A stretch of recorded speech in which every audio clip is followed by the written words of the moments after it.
My wife said she had an important dinner with her boss, wore a dress she never wore, sprayed on a perfume I had bought her for our 8th anniversary, and smiled as if she were going on a date with happiness. She said she might be late, not to wait up for me. But that night, something was burning inside. It was as if my body knew before my mind accepted it. I quietly grabbed the car keys and followed her car at a safe distance, without lights, without a plan, just with my heart pounding and distrust screaming in my chest. She stopped in front of an elegant restaurant, the kind we never went to because it was too expensive, and there he was, her boss, on the other side of the sidewalk, waiting for her with a smile on his face and his anxious hands in his pockets. They greeted each other with a kiss. It wasn't a quick kiss, nor an innocent gesture between colleagues. It was a kiss of someone who desires someone, of someone who lies and gives in. And there I was, in the car, stopped, frozen, watching the destruction of my family happen in the reflection of the fogged glass. At that moment, something inside me died. Something broke irreversibly. I went home like a functioning corpse, feeling the bitter taste of betrayal stuck in my throat, and even so, I said nothing. I slept next to her that night, listening to her calm breathing, while my world collapsed in silence. In the following days, I did what no man expects to do, I hid the pain, I investigated, I gathered evidence. And worst of all, I pretended. I pretended everything was fine. I pretended I didn't know. I pretended I was the same man who left home believing his wife who said she was going to work. But inside me, a storm was brewing. Because I was no longer the same. Because the man she kissed was not just a coworker, he was the boss, the superior, the same man who once shook my hand with a smile, praising me for my unconditional support for her career. The betrayal was not just carnal. It was strategic, calculated. A stab that had been sharpening for months, maybe years. I could have swallowed it and continued living this comfortable lie that many prefer to maintain in the name of their children, their home, their image. But no. What she would never have imagined is that that one scene, was enough to change me. I filed for divorce a few days later, without crying, without shouting, without explanations. She didn't know why. He looked at me as if I were crazy, as if I had gone crazy out of nowhere. He pretended to be surprised, tried to deny it, tried to make up excuses that I didn't even ask for. But I already knew. And more than that, I had a plan. Because she didn't know I had proof. You didn't know I had seen it. And above all, you didn't know I was going to tell our children. Yes, because they had the right to know. They had the right to choose who they wanted to be with. They had the right to understand why the family was falling apart. And then the real hell began. The tears, the begging for forgiveness, the whispers in the middle of the night saying, "We'll get through this." But I was already gone. I was no longer the same man. And when she realized this, when she understood that she had lost control of the narrative, she tried to make me the villain. But it was too late. Because those who know the truth do not fear lies. And the truth was about to be exposed to everyone, including our children. She begged me to keep this between us, to spare the children. But how can you spare someone who was also indirectly betrayed? How can you pretend that life goes on as if nothing had happened, when your heart still beats with the sound of that betrayal? And the children, they saw it. They saw my silent sadness, my sunken eyes, the silence at breakfast. They saw the mother who tried to overdo the affection, as if too much love could erase the smell of guilt. They saw the muffled fights behind closed doors, the forced smiles, the lies dressed up as convenient truths. When they found out, there were no screams. Only silence. And sometimes silence says it all. They made their decision as if they already knew, as if they had been waiting for that moment. And that hurt her. It hurt more than any words of mine could hurt. Because she was left not by me, but by those she most wanted to keep close. And there, for the first time, she understood the real price of betrayal. She lost her children. She lost her home. She lost the right to call me my love even in her thoughts. Her boss. Oh, he didn't last long. When the scandal broke, and I made sure of that, the company chose to preserve its image, and he was unceremoniously fired. She tried to rebuild her life, to rebuild something with him, but she discovered that he wasn't the man he promised to be. And then, for the first time, she felt the same emptiness that I felt in that car, that night. Alone, discredited, rejected even by the children she carried in her womb. And me? I started over. One step at a time. Without rushing, without expectations. And when I least expected it, I found someone who didn't need to lie to love me. Someone who looked at me as if I was enough exactly as I am. Without betraying. Without hiding. Without pretending. But what no one knows is what exactly happened the day I told my children everything. What was said, how they reacted, what she did right after.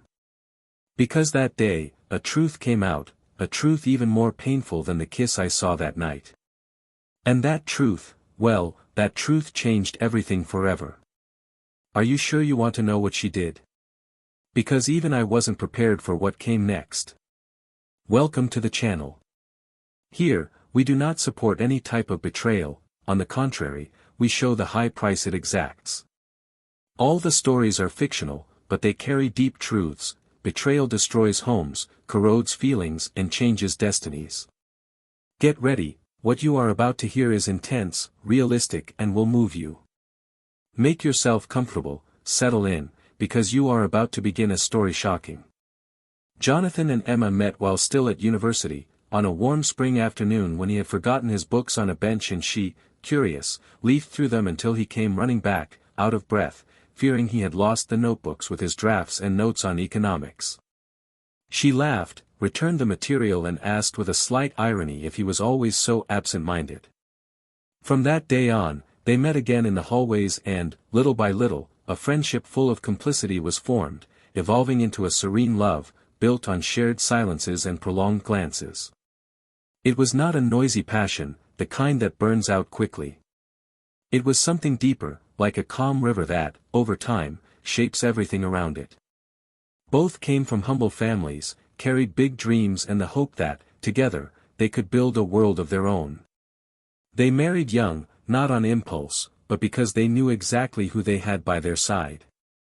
Jonathan was rational, careful with words and gestures, the kind of man who listens more than he speaks. Emma was communicative, creative, and had a vibrant energy that lit up any room. He admired her for that. She felt protected with him. Soon after their marriage, Jonathan landed a job as a financial analyst at an investment firm, while Emma, who had a degree in communications, found her place at a local advertising agency, where she quickly gained respect for her aesthetic sensibility and ability to deal with difficult clients. The beginning was difficult, as it is for many couples. Living on a shoestring budget, setting up a house little by little, learning each other's quirks. But there was a lightness in the effort, a genuine joy in the shared tiredness. They made every effort to turn each small achievement into a celebration. The sofa they bought in installments, the painting of the wall done on a rainy Sunday, the first appliance they bought outright. Time passed, and with it came their children, Lucas, now 12, and Sophia, 9. Two intelligent, sensitive children, raised with love and discipline. Lucas inherited his father's taste for numbers, and was already trying his hand at simple spreadsheets on the home computer. Sophia, like her mother, showed a natural talent for drawing and telling stories. On weekends, the house was filled with voices, laughter and projects, building a cabin with sheets in the living room, making pancakes for breakfast, rehearsing improvised plays that the children wrote and performed with enthusiasm. Emma, despite her dedication to her family, never stopped investing in her own career. After a few years at the agency, she received a tempting offer to work at a larger company, where she would have the chance to lead national campaigns. Jonathan supported her, even though it meant less time together, more travel and business dinners. He understood that her dreams were also important and, although he missed his wife's constant presence, he never complained. He took care of the children with zeal, adjusting his own schedule to ensure that his children did not feel her mother's absence painfully. Between them, there was still respect, admiration, and long hugs at the end of each day, even if sometimes words were few. The complicity still existed, but it was being silently tested by the demands of an increasingly busy and complex adult life. Emma's new position brought not only professional challenges, but also a new social cycle. Meetings in mirrored offices, happy hours, corporate events with elegant people and conversations filled with terms that Jonathan did not master. She, who used to talk openly about every detail of her day, began to summarize, saying that everything was fine, that the projects were going well.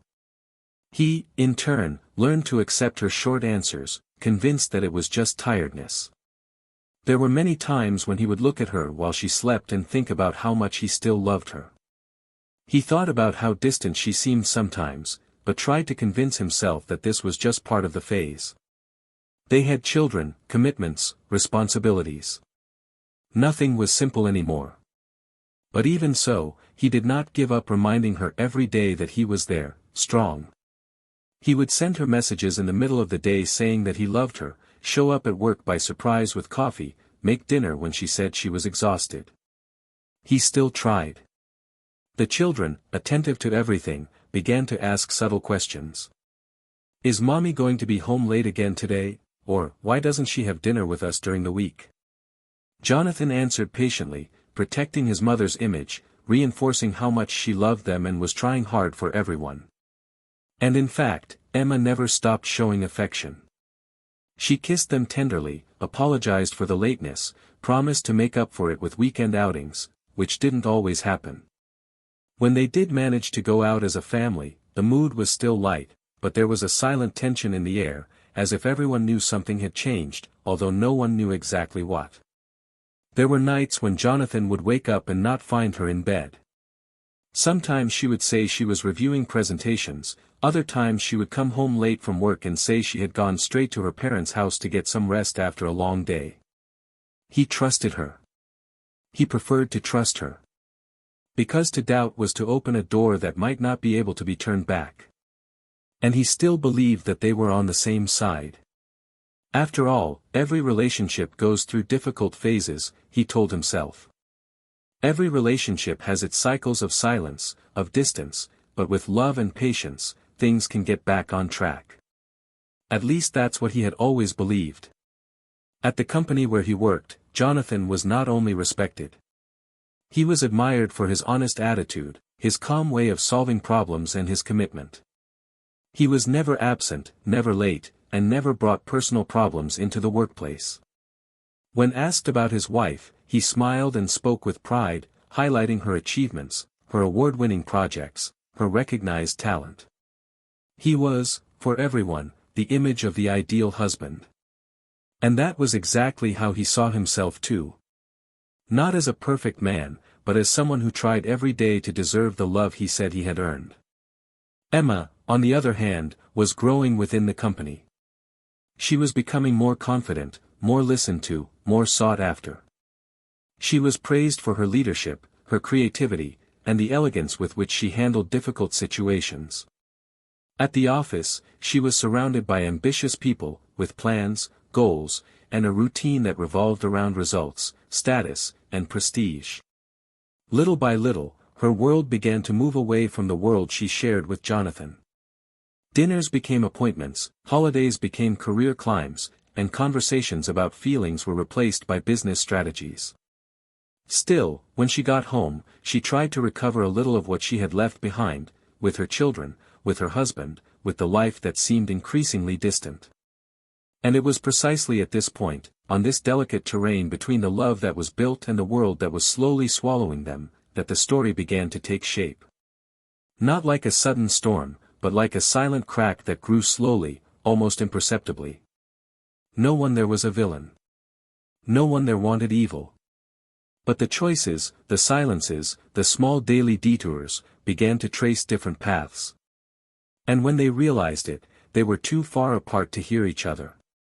But still close enough to hurt each other. It was the beginning of a journey. The kind of journey that is not announced, but but transforms everything it touches. And at the center of it all were two hearts still beating, one with love, the other with doubt, and two children who watched in silence, learning from looks, from gestures, from the absence of words. An entire family in suspense. And what would come next, would change the course of everyone forever. The routine of the following days took on a more sober tone. There was a kind of haze in the air, a stillness in the small pauses between conversations, in the exchange of glances at the dinner table, in the hurried goodbyes in the mornings. Jonathan, meticulous as ever, continued to take care of the children, keeping to their schedules, tasks, and school commitments. He took Lucas to soccer practice and helped Sophia with her science projects. And even without saying it out loud, his body was already beginning to show signs of emotional fatigue, his shoulders were heavier, he was taking longer to fall asleep, and his fingers were impatiently drumming on the steering wheel when he was alone in the car. Emma, on the other hand, was stepping up her presence at work, not only because her job required it, but because there, in that environment of goals and deadlines, she could forget for a few hours the growing distance between her and the man who had once been her refuge. Alongside ambitious colleagues who were intensely connected to the corporate culture, she felt like a different person, more desired, more admired, more alive. The children began to notice their mother's frequent absences as something that was recurring. Lucas avoided talking about the subject, already too mature for his age, and kept to himself the frustration of not seeing her in the stands during his games. Sophia, however, demanded with the innocence of someone who still believes that love needs to be present to exist. Emma, even trying to compensate with gifts and affection on the weekend, saw in her children's eyes a kind of silent demand that would not go away. Jonathan observed everything, mentally recording every expression, every justification, every subtle change in the family dynamic. He said nothing. Not yet. But his silence was getting thicker and thicker. It was on a Friday afternoon that he noticed the first real sign. Emma told him she had an important dinner with the branch executives and that she would be back late. She was dressed elegantly, with heels she hadn't worn in months and a perfume he recognized as the one she usually reserved for special occasions.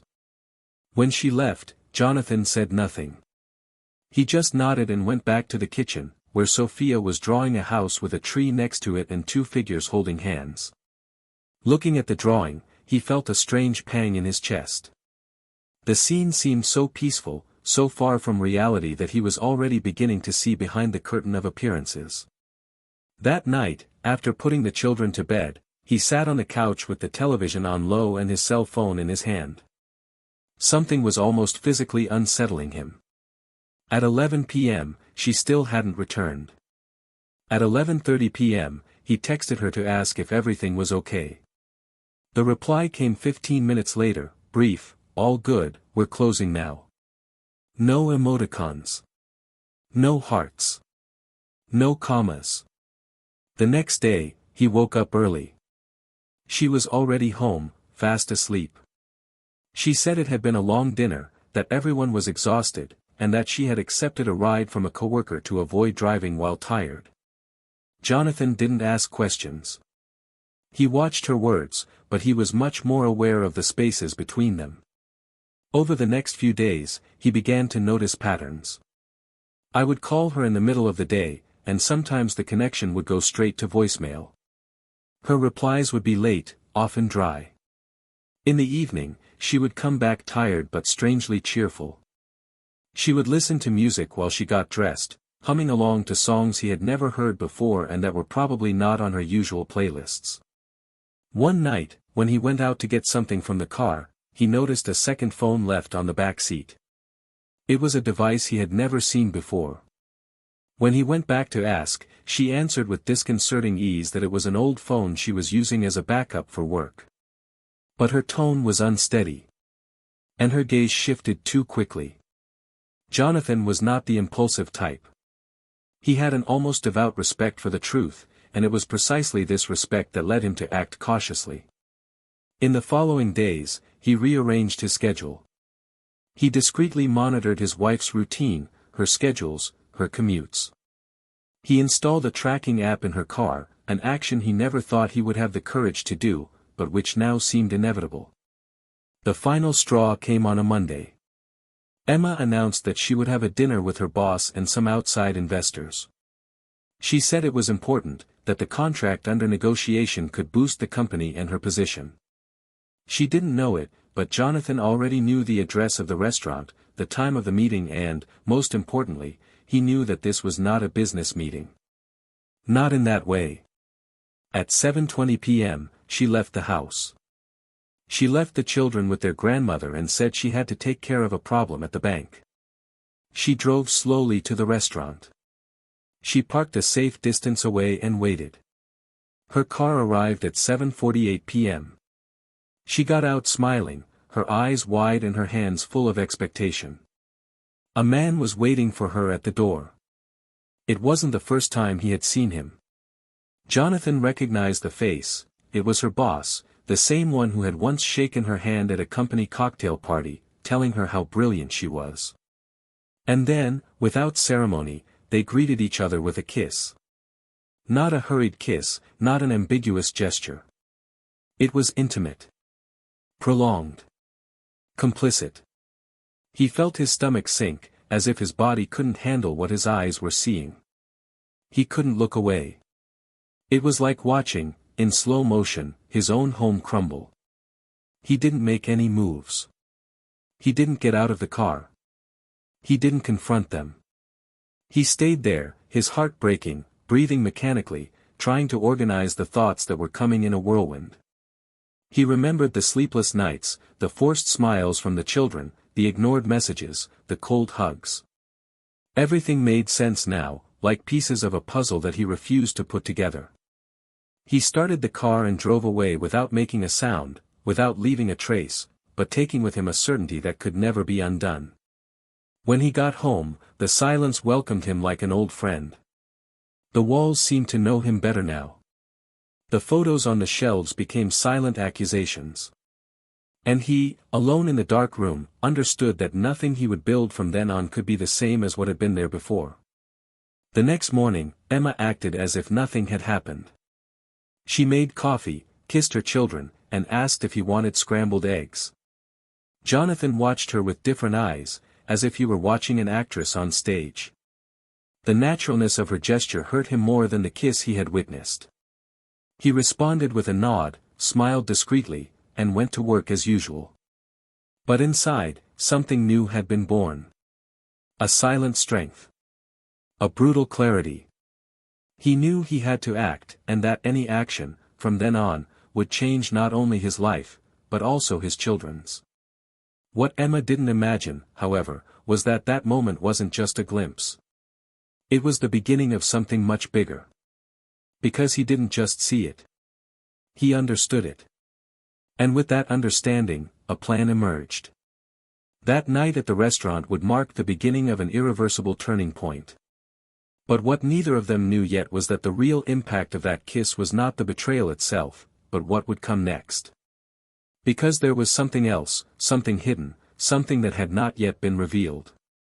Something that would change everything, forever. That Saturday morning, the silence in the house was thick as smoke. Jonathan walked slowly through the hallways, listening to the soft footsteps of the children upstairs as the kettle began to hiss in the kitchen. The night before had been an internal battle between the urge to explode and the need to plan. He knew what he had seen, knew it was not doubt or assumption. It was real. And it was his responsibility to deal with the consequences.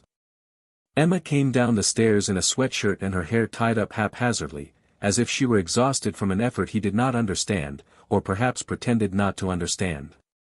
She greeted him with a kiss on the cheek, as if nothing was out of place. Jonathan responded with a restrained smile and turned back to his coffee.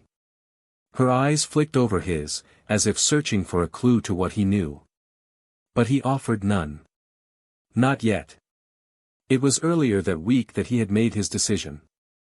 He called his lawyer, organized documents, gathered evidence, formally requested a separation. But he kept it all secret. He knew he couldn't act without thinking. He knew that, no matter how much it hurt, he needed to protect his children and, above all, protect the truth, the whole truth, which went beyond the kiss scene in front of the restaurant. Because there was something he had discovered during his discreet investigation. Something that changed the game. Something she never imagined he would be capable of discovering. It was Wednesday when he received the envelope. It contained anonymous documents, screenshots, transcripts of messages, and among them, an email written 3 months ago, sent from Emma's corporate address to the company's HR director. In the email, she made a serious accusation against another employee, and enclosed compromising screenshots. At first, it seemed like just an internal conflict, but a closer look revealed something more sordid. The name of the employee who had been accused was the same one that appeared in the messages she exchanged with the boss with whom she had been caught. Together, they had orchestrated a false accusation to get a rival out of the way. Jonathan read the material 3 times, absorbing the full extent of what it meant. She had helped destroy someone's career to favor her lover, who then took over the position of the estranged man. This was not just marital betrayal. It was ethical, moral, and professional disloyalty. It was a plot of manipulation that extended far beyond the marriage. And she, his wife, had been central to it all. On Saturday night, Jonathan invited her to talk. He said it was important, that they couldn't pretend anymore. She hesitated, said she was tired, that she had work-related things to take care of, but he insisted. He waited for the children to fall asleep. He poured wine, lit a candle, and they sat across from each other in the living room. He looked into her eyes with a serenity that made her hesitate. He asked how things were going at the company, how the new project was going. She answered naturally, as if she was still in control. Then he asked the question that changed everything. "Do you remember Mark, from your team? The one who was fired for inappropriate behavior?" She blinked, disconcerted, and nodded slowly. "I got an email. Anonymous. Containing the complaint you wrote against him. And the messages exchanged between you and your superior, days before he was promoted." She paled. The wineglass trembled in her hand. She tried to formulate a response, but her voice faltered. He continued.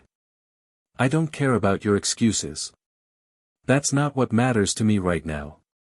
What matters to me is understanding who you are. Because the woman I knew in college, who told me that integrity was the most important value in her life, is not that woman. And that woman is sitting here in front of me right now, wondering how I knew." Emma put her glass down on the table, rested her hands on her lap, and stared at her husband with panicked eyes. She began to speak, too quickly, as if trying to control the narrative. She said that things were not simple, that the company environment was competitive, that she had been pressured. She said that the man who had been removed had made inappropriate comments, and that she had only anticipated a situation that would happen sooner or later. Jonathan listened in silence. He waited for her to finish, to lay down all her cards.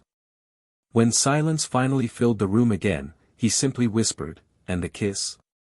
Was that also a result of the pressure? Or was it just a consequence of your ambition?" She didn't answer. The tears fell silently.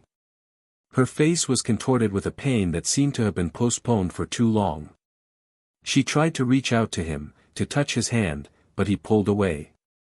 "You betrayed who I was to you. You betrayed our children. You betrayed those who trusted you at work. You built a castle of success on quicksand. And now it's all sinking.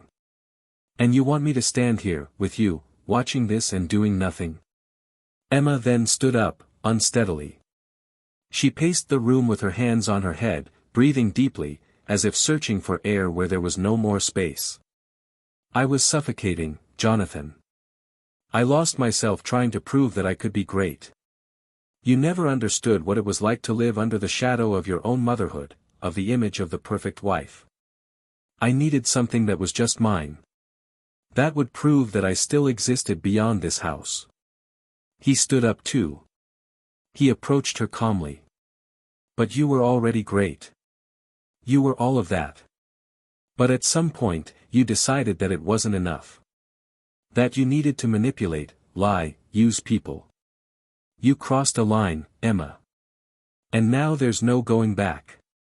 She collapsed onto the couch, her shoulders shaking with tears. Jonathan didn't come closer. He grabbed an envelope from the bookshelf and placed it on the table. Inside were the divorce papers. I'm going to give this to my lawyer on Monday. And you're going to have to explain to our children why they have to choose who they want to live with. Because I'm not going to lie to them. I'm not your accomplice anymore. I'm not going to protect you from what you did. Her breathing became ragged. She tried to compose herself, but she couldn't. She looked at him with a mixture of pleading and anger, as if she wanted to rip out the part of him that still held him together. But that part was gone. He went upstairs, went to the children's room, and watched them sleeping. Sophia's serene face, Lucas's steady breathing. There was the reason for everything he still wanted to protect. He went back downstairs and found the room empty. Emma had gone, leaving the door ajar. The wind was blowing in coldly. Jonathan closed it slowly, as if he were ending not just a night, but an era. A life. And now, as dawn plunged the house into absolute silence, he realized that what he had before him was not the end. It was the beginning of something that would still have to be faced. Because, despite everything, the true impact of the betrayal had not yet been fully felt. There was still one last piece that needed to be revealed. And that piece would change absolutely everything. On Monday, the sky was overcast and heavy, as if reflecting the weight of the decisions that were yet to come. Jonathan woke up before the alarm went off, got dressed without making a sound, walked through the kitchen without having breakfast, and left. He needed air, but more than that, he needed silence away from the walls of the house that now held stories he would rather forget. He drove for minutes that seemed like hours until he stopped in front of the lawyer's office. The divorce was taking its course and, with it, would come hearings, custody decisions, division of assets and, most importantly, the need to face his children with the truth.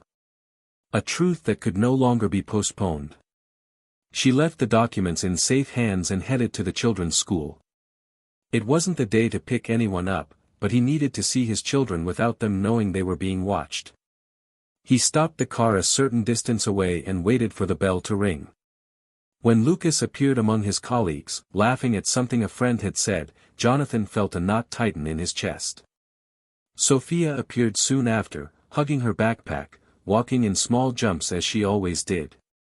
Those two were still too innocent to understand the brutality of the adult world. And yet, soon, they would have to choose.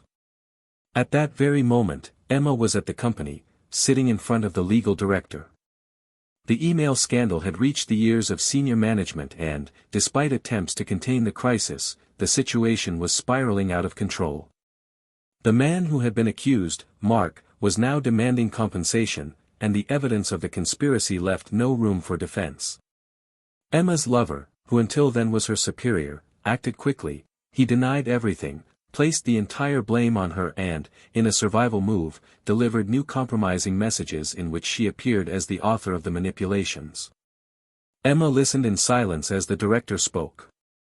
Her heart was beating in despair, but she knew there was no point in begging. The termination notice came right there, dry, impersonal. You will be terminated for a serious ethical violation. Any comment about the case will be treated as defamation. Your access to the network will be cut off within an hour. The HR team will accompany you to the parking lot. She left the building with her head held high, but inside she was falling apart into pieces that seemed irreparable. There was nothing left. No support. No prestige. Just emptiness. In the afternoon, while Emma was trying to organize her thoughts and the few belongings that remained in the trunk of her car, she received an unexpected call from the school. Sophia had become ill during a group activity and had been taken to the nurse's office. When she arrived, she found Jonathan already holding her daughter in his arms, calming her with a firm and calm voice. When she entered the room, he looked at her for just a second, without changing his expression, and then turned his attention to the girl. The principal invited them to a private conversation. She talked about the recent absences, Lucas's change in behavior, and Sophia's withdrawal in recent weeks. She asked, with the delicacy that the position required, if there was anything going on at home that could justify such changes. Jonathan answered honestly, "We are going through a separation process. We haven't told them clearly yet, but it's about to happen." Emma just nodded, her eyes fixed on the child, unable to articulate a single word. When they left the school, they went in the same car, at Jonathan's decision, who knew that this was the moment. In the living room, he called his children, asked them to sit on the couch, and calmly explained that their father and mother would no longer live together. He said that sometimes, even when two people have loved each other for many years, things change, and that the most important thing was that they continue to be loved above any decision. Lucas asked if it had been because of fights. Sophia asked who would get the dog. Emma tried to speak, but Jonathan put his hand on her knee, gesturing for him to lead the conversation. "You will be able to choose who you want to be with. And you will also be able to see each other whenever you want. Nothing will change the love we feel for you." Lucas nodded, his eyes filling with tears. Sophia cried silently. Emma, deep down, felt her collapse imminent. She knew she had lost more than her job. She was losing her children too. Jonathan took them to their bedroom, stayed there for a few minutes until they calmed down, and then returned to the living room. Emma stood motionless, staring at a picture frame on the shelf, the image of the four of them smiling in a park during their last vacation. He sat down across from her, crossed his arms, and after a long silence, spoke in a firmer tone. "You lost your job, didn't you?" She hesitated, but nodded. "They were quick. What happened after they saw the emails?" She closed her eyes, leaned her head back on the couch, and sighed. "He exposed me. He said I was the one who forced everything. That I made it up, that I manipulated. He used my words to burn me."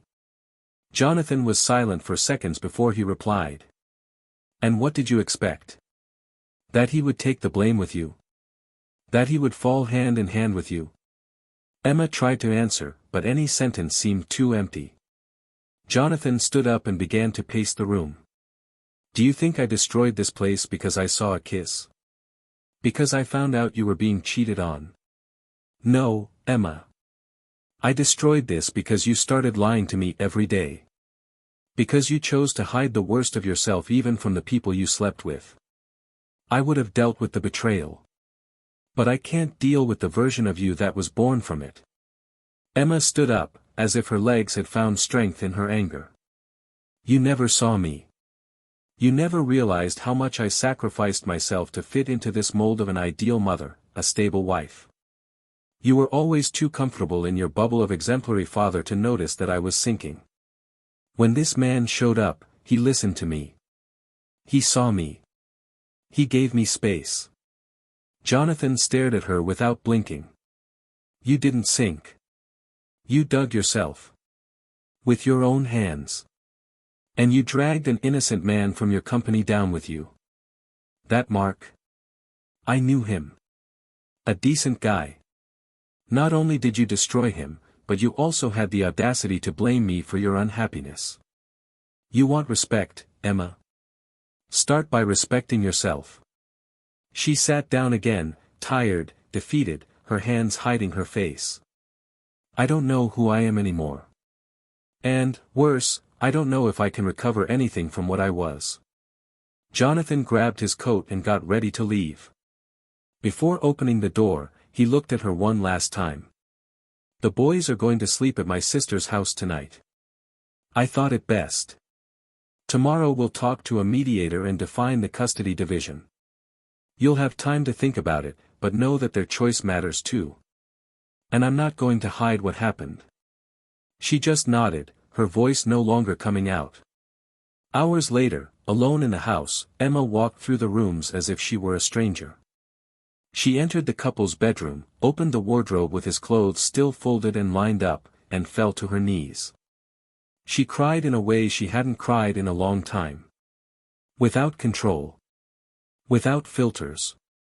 She cried out of shame, loneliness, remorse, the feeling of being nothing anymore. In the midst of her despair, she picked up her cell phone and called her old colleague who had been pushed away by her. The call went to voicemail. She tried again. Nothing. She sent a message, "I'm sorry. I lied. I know it doesn't change anything, but I needed to tell you this." She knew he would probably never respond. But for the first time, she didn't expect forgiveness. She just wanted to be heard. Meanwhile, Jonathan was in his sister's apartment, lying on the living room couch, staring at the ceiling. Lucas was sleeping in the guest room with Sophia cuddling a teddy bear. He could hear his children breathing calmly and, despite everything, a gentle relief touched his chest. He knew that the road ahead would be long, full of difficult explanations, of moments when his children would ask more questions than he wanted to answer. But for the first time in months, I felt that I was on the right path. That I no longer needed to carry a lie for convenience. The next morning, he would leave the city for a while with the children. I needed them to breathe new air, they needed space to understand everything without the tension of the same hallways. And perhaps, in that interval, he would find something inside himself that he still couldn't name. Something between the end and the beginning. The next day, Emma would see the empty cupboards, the children's toys gone, the coffee pots with their lids open, and the absence of the morning noise. And it would be in that silence that she would finally understand that the price of the choices she had made was not just the loss of a marriage, or a position, or the respect of her children. It was the loss of herself. And what she didn't know yet was that this would not be the last blow. Because there was still something hidden. Something that would come from the hands of those she least expected. And when it came, there would be no escape.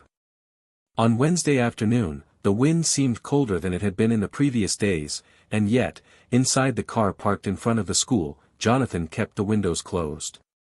His hand resting on the steering wheel shook slightly as he watched Lucas walk out the front door, followed closely by Sophia, who was walking distractedly, looking at her own feet. They saw him and smiled, relieving for a moment the weight they were carrying on their chest. In the last few days, everything had been reconfigured, schedules, routines, silences. Jonathan now conducted his mornings with discipline, preparing snacks, leaving notes in Sophia's notebook, participating in meetings with Lucas's teacher, all while trying to balance remote work and the silent mourning of a life that seemed to have been erased from one moment to the next. When he looked at his children, he saw in them not only the responsibility of the present, but also the pain that he knew they still did not have the emotional capacity to name completely. He knew that, sooner or later, they would ask more difficult questions. I knew that part of their childhood would be marked by memories of what had broken without warning. On the other side of the city, Emma tried to simulate normality. She woke up every day at the same time, even if she had no commitments, fixed her hair, sat in front of the computer and browsed job sites, without focus, just trying to fill the time with something that would mask the emptiness. With each ignored email, each unanswered resume, she felt confirmation of what she feared most, that her reputation, built with effort and cunningly disguised, was now a shadow. No company wants to associate its image with ethical scandals. No leadership opens its doors to someone who conspired to bring down a colleague for personal convenience. And even if her version of events still remained, no one else was willing to listen. In the silence of her apartment, the loudest sound was the echo of her own regrets. She thought about her children often, but avoided calling. She didn't want to force them. She didn't know if she was still welcome. Jonathan's look that night still haunted her. He didn't need to shout. The firmness of his calm was the harshest sentence she had ever heard. Days later, she received the summons for the custody hearing. The document arrived with the weight of a verdict. She sat on the couch with the envelope in her lap, hesitating to open it. When she finally read it, what hurt her was not the legal content, but the stark reality: her children could choose not to return. And if they chose not to stay with her, what would be left? A mother without children, a professional without a career, a woman who failed in her attempt to be everything at the same time. She looked around and realized that the house, once alive with voices, now seemed like a stage. The toys were put away, the pictures hung crooked, and the curtains still carried the scent of the perfume she had used at the dinners where everything began to fade. She called Jonathan that night, her fingers trembling. He answered after the third ring. There was silence on both sides for long seconds until she took a deep breath and asked if she could see her children over the weekend. He responded neutrally, but not hostilely. "You said you would ask them." He said he wouldn't force them. And he hung up. On Friday, Sophia sent a simple message to her father's cell phone, "I want to see Mommy." Lucas, more restrained, simply said he would go if she didn't cry. Jonathan prepared them both, explaining that Emma might be different, that she might say things they wouldn't understand right away, but that it was important for them to listen with their hearts. When they arrived at the building, Emma ran down the stairs when she heard the car. She opened the door and stood still, as if she didn't know whether or not to hug someone. Sophia was the first to run and throw herself into her arms. Emma knelt down, held her daughter to her chest and cried softly, but held herself back. Lucas arrived later, without running, but hugged her too. Jonathan, from the car, watched the scene with fixed eyes, but without expression. At that moment, something inside him seemed to rest, as if the silent justice of life was doing its work. He felt no pleasure in seeing her in that state, but he also couldn't deny the feeling of relief when he realized that there was nothing he could have done differently. She had created her own end. That afternoon, Emma prepared the children's favorite meal, tried to organize their toys, and told stories that had previously seemed trivial but now carried weight. She asked Lucas how he was feeling at his new school, listened to Sophia tell her about her new friend who had a turtle, smiled, cried, and apologized. But not like someone who seeks immediate forgiveness. She apologized like someone who, for the first time, truly understood that she had crossed a line from which there is no return. She told the truth, at least her part, without emphasizing her mistakes, without trying to convince. She said she had made a mistake, she said she had been scared, she said she had gotten lost. And when she finished, they both hugged her. They didn't say that everything was okay. But they didn't push her away. And that was more than she expected. Meanwhile, Jonathan was also facing internal dilemmas. Despite the pain, he had begun to feel a strange kind of freedom.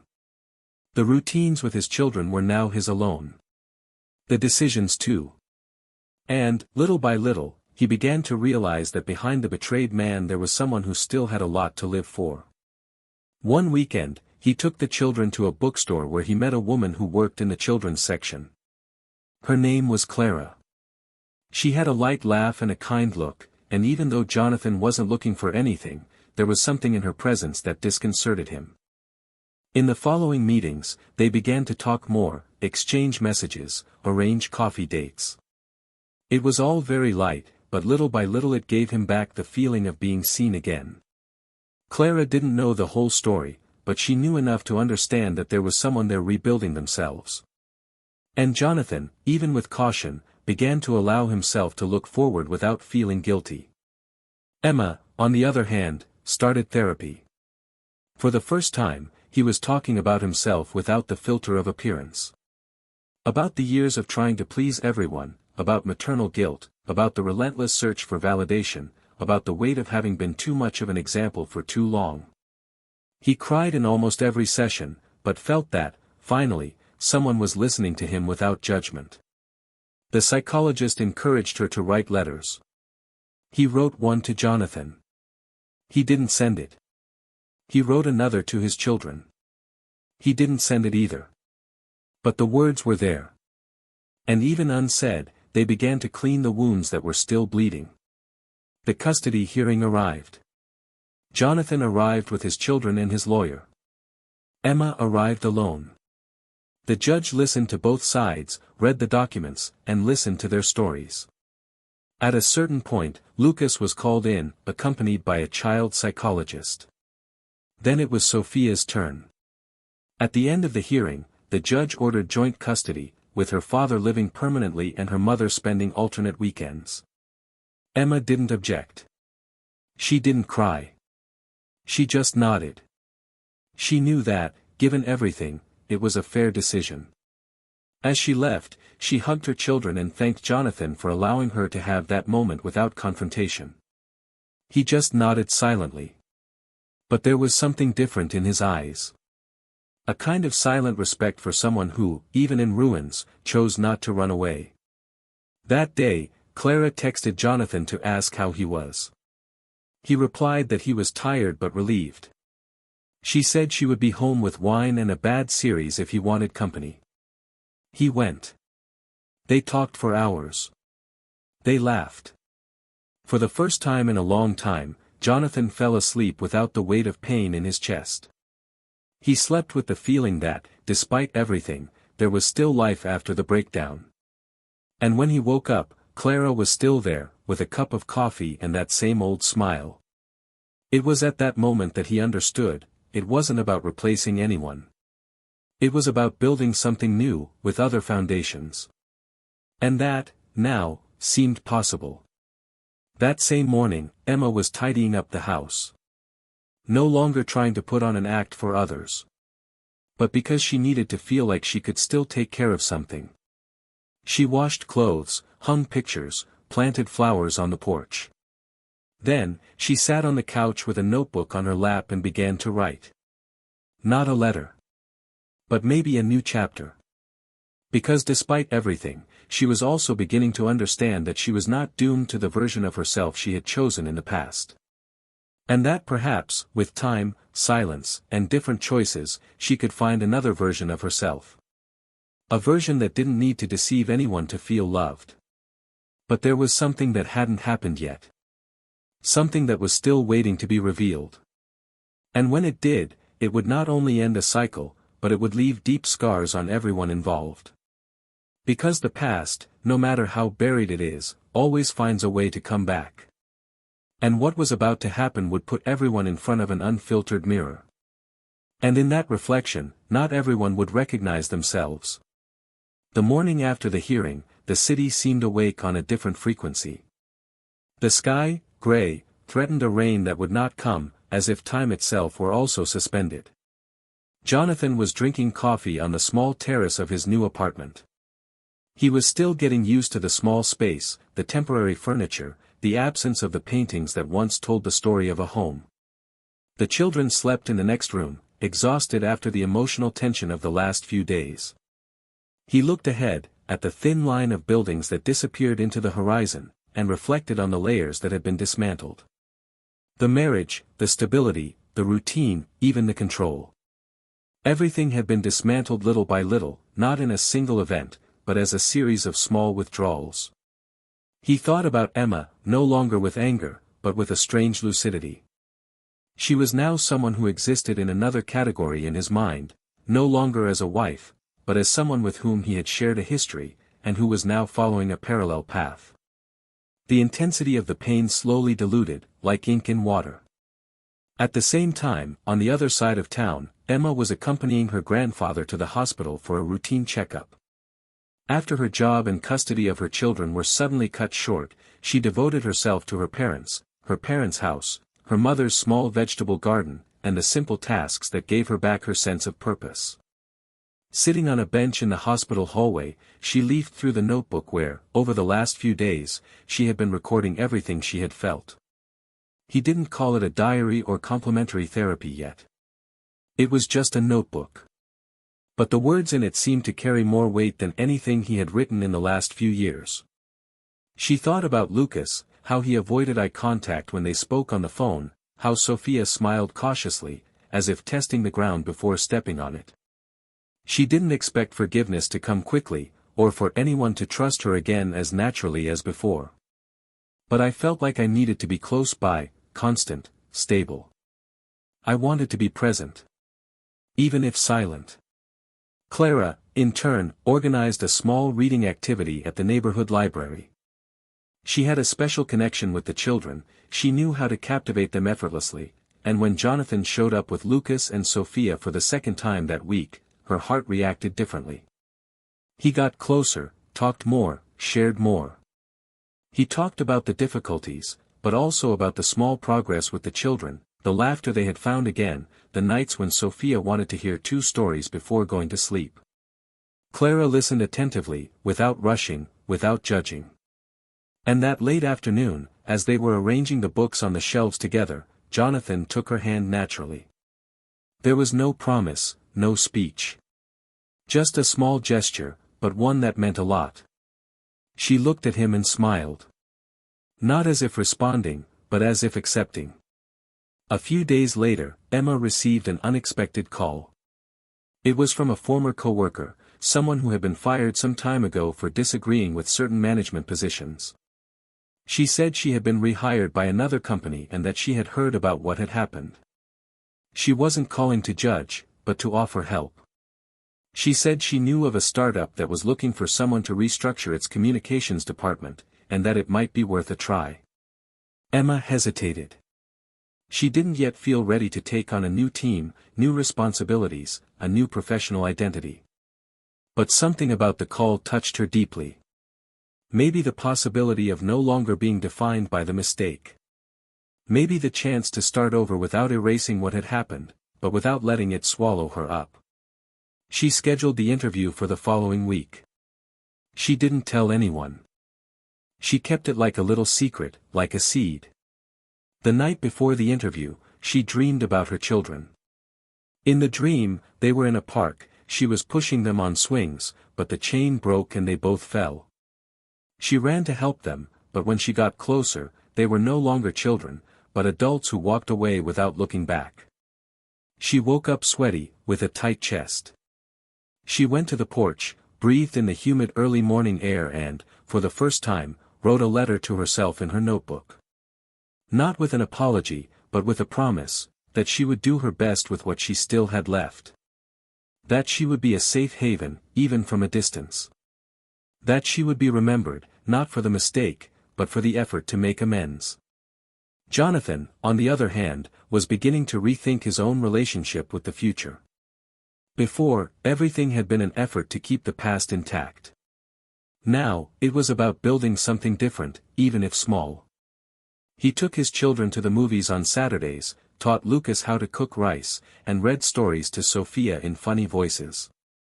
Clara's presence became more frequent, first as a family friend, then as a figure who occupied an affectionate space without pretense. One night, after putting the children to bed, they sat on the porch. She asked if he still thought about Emma. He said yes, but not like before. I thought of her as someone who shared a part of her life, someone who made big mistakes but also tried to get things right on many occasions. He said he didn't wish her harm, just distance.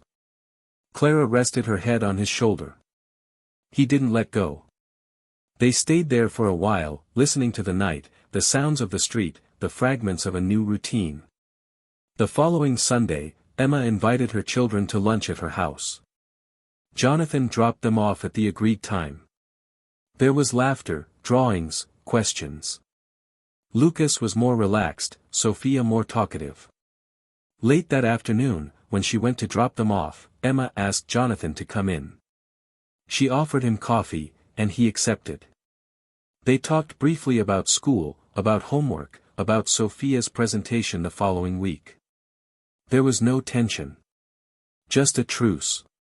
Before leaving, Jonathan said something that Emma would remember for a long time: you still have time to be the mother they deserve. Don't let what happened be all they remember. She didn't answer. She just nodded. After he left, she cried silently. But this time, it wasn't out of despair. It was out of gratitude. Knowing that, even in ruins, there was still something possible. On Tuesday, Emma did the interview. She was nervous, but in control. She spoke honestly about her professional past, omitting the scandal, but not inventing glories. She said she was looking to start over. She knew that starting over required more effort than beginnings. The answer came 2 days later: she had been approved for a trial period. She received the news with a mixture of disbelief and relief. She called her mother. She called the friend who had recommended her. She called no one else. She saved the news to tell her children in person, at the next meeting. When she saw them over the weekend, she took them to the park and waited for the right moment. They sat on the grass, ate sandwiches, played frisbee. And then, with a smile that mixed nervousness and hope, she told them. Sophia hugged her. Lucas asked if she was happy. Emma replied that she was trying to be. And that, at that moment, was enough. When she dropped off her children, she returned home and found an envelope at the front door. No sender. No notice. Inside were copies of documents that she recognized immediately. The evidence Jonathan had used for the separation, the emails with her boss, the messages exchanged during the conspiracy. But there was something else. A letter written by Mark. Not a hate letter. It was a letter of release. He said he had lost a lot, that he felt anger, shame, humiliation. But that, at some point, he understood that holding on to this hatred was eating away at him more than the act itself. He said he had decided to move on, that he would no longer seek reparations. That he had found a new opportunity in another city, and that he hoped she would find a new path too. Emma read the letter several times. The words felt like needles and at the same time like balm. She cried again. But this time, she knew she had been given something rare, a chance to rebuild that few have. And then, that night, as she wrote another page in her notebook, she knew something was aligning inside her.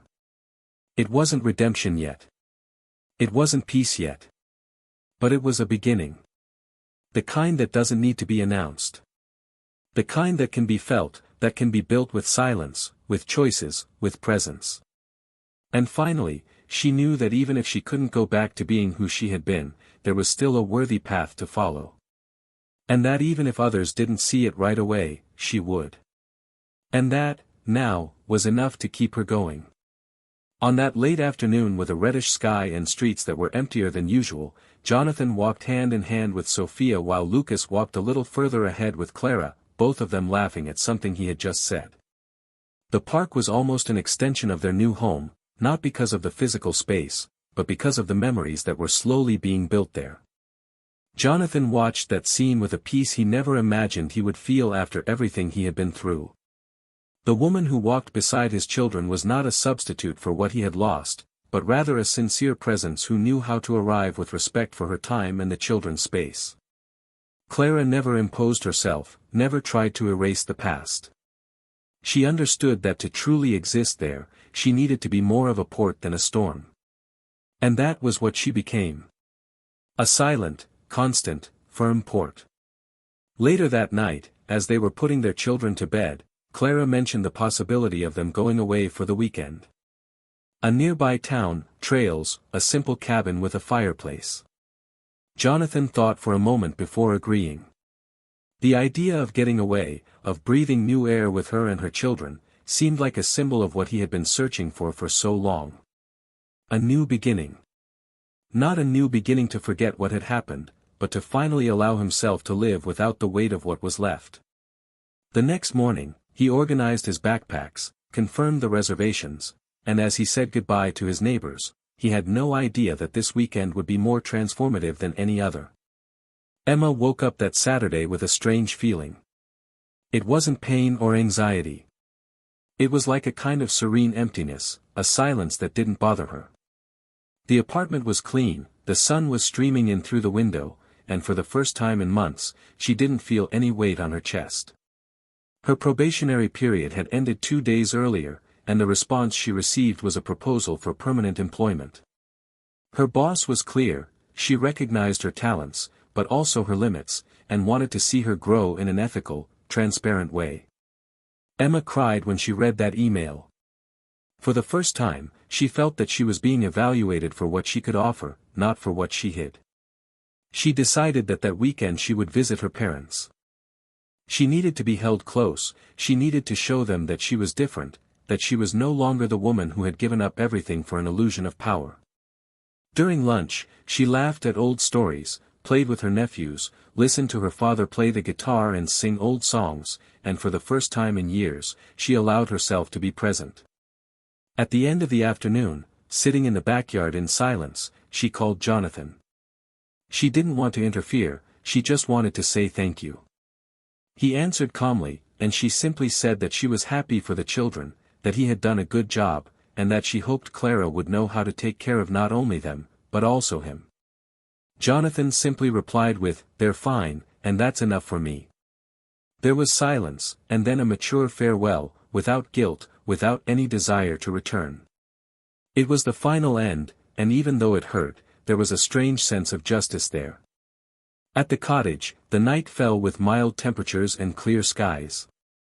Clara was making hot chocolate while the children organized their board games. Jonathan put wood in the fireplace and for a moment watched the fire take shape. In that dance of the flames, he saw a metaphor for what his life had been. Destruction, yes, but also warmth, light, movement. Clara came over and sat beside him, in silence. He held her hand, looked at her calmly and said that he finally felt he could love again.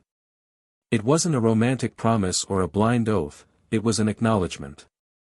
And Clara smiled, didn't respond with words, just rested her head on his shoulder. Later, when the children were asleep, Jonathan wrote a letter he hadn't intended to send. A letter to Emma. Not to forgive her, but to free her from whatever was still between them. He wrote about the pain he felt, about what he learned from it all, about how the betrayal had undone something that could never be rebuilt, but that, at the same time, made room for something new. He folded the paper and put it in a drawer in the cabin, with no intention of taking it with him. Maybe someone would find it one day. Maybe no one. But the act of writing was enough to close something inside him once and for all. Emma, when she returned home on Sunday, found a letter under her door. There was no sender, but the content was clear. It was a letter from Mark's brother. In it, he said that the story had come to him by chance, but that the truth always finds its way. He said that he knew what she had done, but that he had not written to accuse her. He was writing to say that Mark was fine, that he had rebuilt his life in another country, that he had founded a social impact company and that he now helped young professionals in situations of injustice. She said that, despite their past, Mark still spoke to her with respect. That he recognized that everyone makes mistakes. Emma cried uncontrollably. She felt exposed and at the same time understood. She took out her notebook and wrote, "The guilt doesn't go away, but you learn not to scream." The following month, Jonathan and Clara made their relationship official. No ceremony, no rings. Just a chat with the children, a quiet dinner and a new set of keys given to her. The house now belonged to everyone. Clara became part of their daily lives, not as an intruder, but as another source of affection. Emma, in turn, continued to visit the children on the weekends. The conversations became more natural, the silences less uncomfortable. Lucas started asking for advice about school again, Sophia started showing him her drawings. And over time, even though they no longer had a joint home, she became a reliable reference in their little routines. One day, Jonathan was invited to speak at a conference on active parenting after divorce. He accepted. He went up on stage and told his story without naming names or placing blame. He said that no one is trained to deal with betrayal, that it tears not only the heart, but also the identity. He said that forgiving is not forgetting, it is simply deciding not to carry the burden. And when he finished, to the applause of many, he stepped off the stage feeling lighter than he had ever felt before. Emma was promoted. Her work was beginning to be recognized for its true merits. She was no longer a shadow of what she had been. She was now someone who knew the weight of decisions. Who knew that trust once destroyed can never be whole again. But she also knew that growing up meant no longer running from the consequences. One Friday night, she wrote in her notebook, "Betrayal destroyed my home, but it forced me to rebuild my foundation." And that was enough. And now, after all this, this story comes to an end. An ending that is not exactly happy, but it is deeply human. Because the truth is that betrayal, when it enters a relationship, does not only destroy the bond, it shatters trust, memory, the future. The damage spreads across generations, through gestures, through silences. But despite this, when there is courage, it is still possible to start over. Not from the same place, not with the same people. But from some point where dignity is possible. And, more than that, where peace is not just the absence of conflict, but the presence of meaning. If you've made it this far, comment below what you thought of this story. Which part touched you the most? Do you think the characters did the right thing? We want to hear your opinion. And of course, don't forget to subscribe to the channel for more stories like this, which show that not every happy ending needs to be perfect, but it does need to be true. And finally, a thought: betrayal is a choice. It is not an impulse. It is not an accident. It destroys families, takes away children's laughter, and changes the course of entire lives. That is why this channel will never romanticize or support any type of betrayal. Here, our stories are fictional, but the feelings are real. And the lesson is simple: if you love someone, be loyal. If you don't love them anymore, be honest. Because the truth may hurt, but it never hurts as much as a lie. Until the next story.